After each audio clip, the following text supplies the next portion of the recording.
Kəmalə İsayevə yazır ki, selamun aleyküm, aleyküm salam. Həzrəti Muhammed məsumdurmu? Zəhmət olmasa izah verin. Kəmalə xanım, çox sağ olun suala görə. Həzrəti Muhammed məsumdurmu? Sual bu cürdür. Həzrəti Muhammedin həyatı iki hissədən ibarətdir. Yəni 40 yaşına qədər olan həyat və 40 yaşından sonra 23 il peyğəmbərlik həyatı.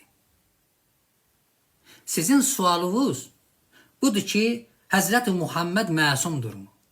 Yəni siz peyğəmbər Həzrəti Muhammeddən danışırsınız. Amma peyğəmbərin peyğəmbərliyindən qabaq 40 il ki həyatı var, o 40 il həyatı peyğəmbər adi insan həyatı yaşadı. Yəni peyğəmbərin Həzrəti Muhammed İbn Abdullah, İbn Abdülmüttəllib, onun körpəliyi, onun uşaqlığı, onun yeniyetmə olması, onun gənc olması, onun kişi olması, onun ailə qurması, evlad atası olması, ailə başçısı olması adi insanların həyatından fərqlənmirdi. Yəni, Qüddüs Allah'dır.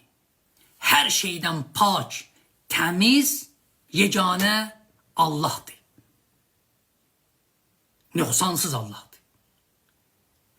Bu ömürdə peyğəmbərin adi insan həyatı ki yaşayırdı, orada onun yanlışlıqları, onun səhvləri, onun xətaları bu mümkündür. Çünki bu adi bir insan idi. 40 yaşı olandan sonra Allah bəşəriyyətə Xatəmil Ənbiyanı seçirdi. Yəni, nümunə olaraq bəşəriyyətə peyğəmbər seçirdi. Nümunədə bir dənə qara nöqtə olarsa, o nümunə sayılmaz.